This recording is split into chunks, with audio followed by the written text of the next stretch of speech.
Fala galera, eu sou Yuri Costa e esse é o Ponte do Reino e a gente tem acompanhado juntos nessas últimas semanas os episódios inéditos da terceira temporada de The Chosen. E o episódio de hoje é o quinto, chamado Limpo, parte 2, que é um episódio que vai concluir várias situações que ficaram em aberto do episódio anterior. O episódio começa com uma cena que eu confesso que eu não entendi logo de cara. É uma cena escura, tem uns personagens novos e a personagem principal da cena eu não reconheci, então eu fiquei meio perdido, mas se liga que eu vou te explicar exatamente o que se passa aqui. Então, é o seguinte, lembra que uns episódios atrás o Simão estava conversando com a Eden sobre a possibilidade deles terem filhos? O que você não sabe é que a Eden de fato engravidou mais ou menos naquele período e logo em seguida o Simão, assim como os demais discípulos, foram por toda a Judéia a pé como apóstolos de Jesus. A gente viu uma montagem mostrando um pouquinho de como foi a experiência de cada uma das duplas, mas não fica muito claro quanto tempo passou. E como no episódio anterior mostra Jesus indo para Nazaré e dá a sensação pra gente que ele ficou lá só um dia e já foi expulso, não parece que passou tanto tempo, mas passou. Os apóstolos ficam fora por semanas e pouco antes deles voltarem acontece essa cena aí com a Eden. Então ela já tinha consciência da sua gravidez, ela já devia estar grávida há algum tempo quando ela tem esses problemas aí na gestação e acaba sofrendo esse aborto. Did I lose my baby?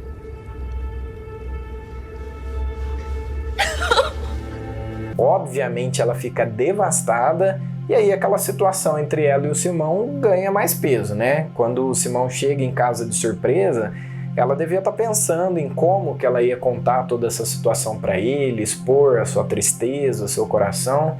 Só que o Simão chega sem saber de nada disso e ele começa a falar e criar expectativa de conversar com os outros discípulos para saber como foi a experiência deles também. Em nenhum momento ele pergunta sobre ela e aí gera todo esse problema que não é resolvido em nenhum momento desse episódio. Após a abertura, o episódio volta de onde o último parou. A filha de Jairo está morrendo, um médico que está atendendo ela chega para Jairo e desengana ele da situação, fala que já é melhor ele começar a providenciar o velório da menina, mas Jairo ele tem esperança ainda e ele sai para buscar ajuda. Nesse meio tempo a gente vê o Zebedeu contando para os seus filhos que ele vendeu o seu barco e está começando um novo negócio.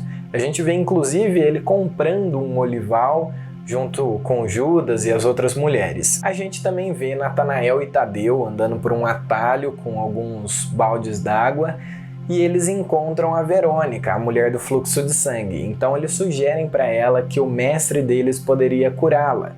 E ela fica meio ressabiada no início, mas quando ela entende que o mestre deles era o mesmo que havia curado o moço lá no tanque de Betesda, ou seja, era a pessoa por quem ela estava procurando ali na cidade de Cafarnaum, ela fica muito animada e vai com eles à procura do mestre. E por fim a gente também vê um pouquinho mais do relacionamento do Simão com o Gaius enquanto eles trabalhavam no poço. O Gaius fala para o Simão que ele tinha 2 filhos, um de sangue e um que era na verdade filho de uma serva dele, mas que morre dando à luz ao filho. Então ele cria aquele servo como se fosse o seu filho. Child slavery. And you wonder why people find you distasteful.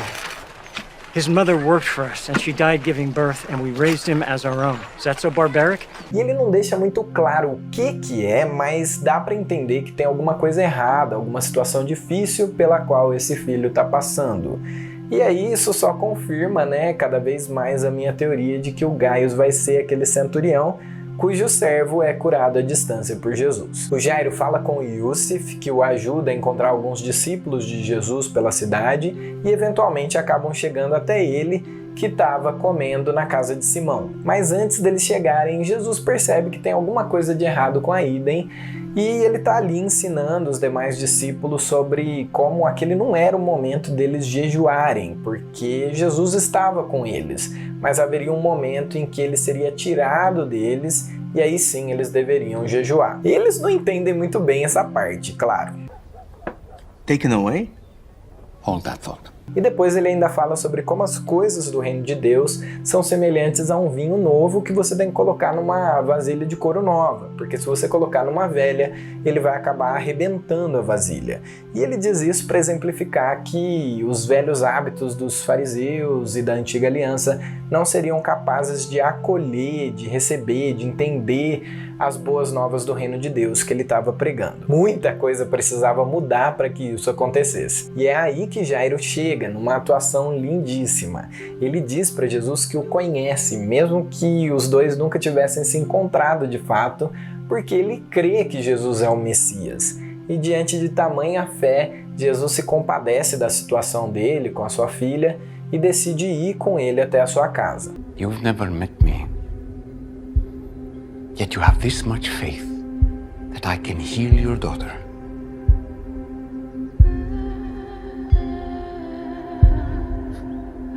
I know you. Mas claro que aí uma galera na rua se junta em volta de Jesus e começa a comprimi-lo com seus próprios clamores e necessidades. E é no meio disso tudo que a Verônica vê Jesus e, contra todas as leis do seu tempo, ela se enfia no meio da multidão, cai, mas toca as barras da veste dele.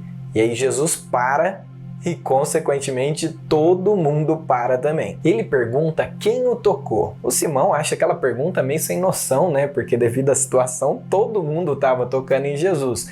Mas Jesus explica que foi um toque especial porque ele sentiu sair poder dele. Então ele pergunta de novo. É engraçado que o Yusuf olha para Jesus com uma expressão tipo, não é óbvio que é essa aí que está aos seus pés?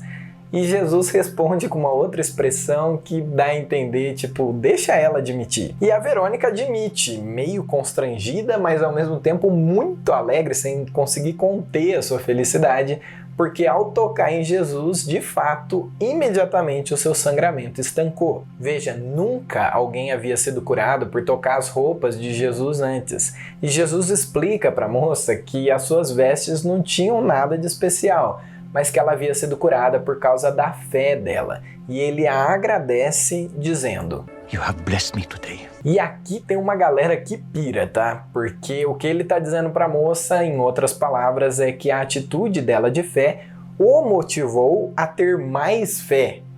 E muita gente acha isso a heresia, afinal, como que Jesus pode ter mais fé? Mas o fato é que Jesus, embora seja 100% Deus, também é 100% homem, e tudo que ele fez em dependência do Espírito Santo e em concordância com o Pai. Ou seja, ele precisava sim ter fé para fazer aquelas coisas. Ele então despede a multidão e segue para a casa de Jairo, mas quando eles estão se aproximando, eles percebem que um velório já está acontecendo. E veja, Jesus estava indo lá para curar a menina, coisa que ele já tinha feito muitas outras vezes, mas agora ele ia ter que ressuscitá-la, que era algo que ele não tinha feito ainda.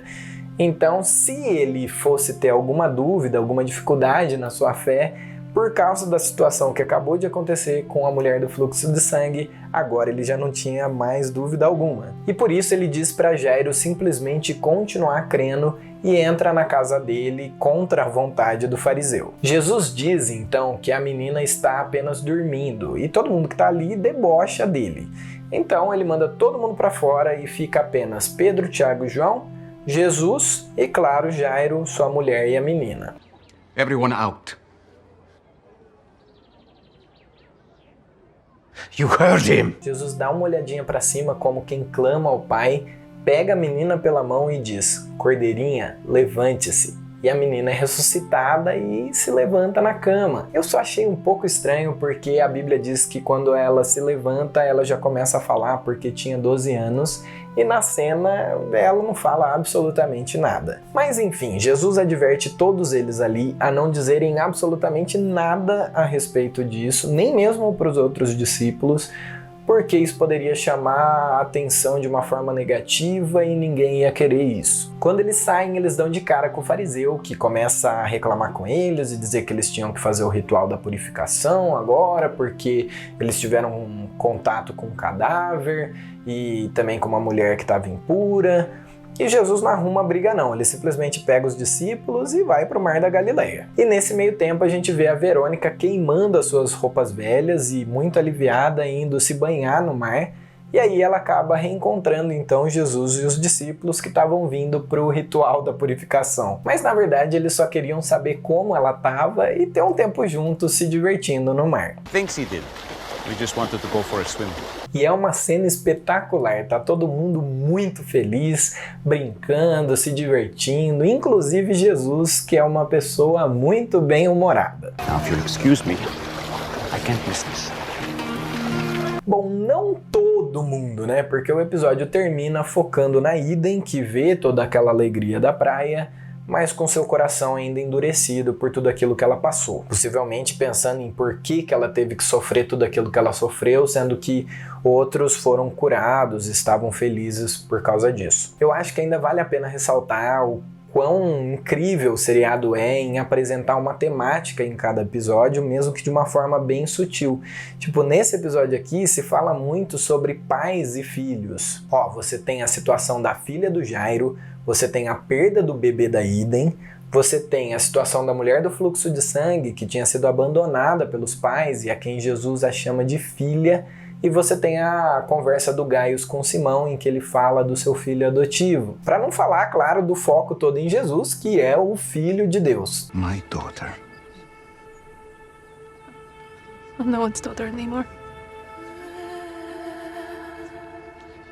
Look up. Yes, you are.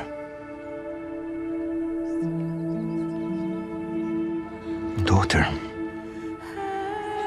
Outra coisa que eu acho que vale a pena ressaltar nesse episódio é que todas as mazelas são resolvidas por Jesus. Doenças físicas, como a questão do fluxo de sangue, espirituais, como a morte da filha de Jairo, e emocionais, reafirmando a identidade de filha da Verônica. Os médicos ou qualquer outro recurso não foram capazes de resolver essas situações, mas Jesus foi.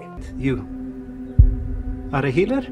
Of more than just physical maladies. Cara, eu acho isso tudo muito bem escrito, sério, que seriado fantástico. É por isso que eu sempre acabo os vídeos aqui falando que todo mundo tem que ver The Chosen. Mas não sai do vídeo não sem clicar no gostei, compartilhar com seus amigos, segue o Ponte do Reino também nas redes sociais. E nas 2 próximas semanas vai ter vídeo aqui no canal, mas naquele modelo mais tradicional, comigo criando pontes entre filmes e animações com os valores do Reino de Deus, que eu já deixei preparado porque eu vou estar viajando. Eu vou servir a Mocidade para Cristo num treinamento maravilhoso da Escola de Jesus, mas logo logo a gente tá aqui de volta para analisar juntos os últimos episódios da 3ª temporada.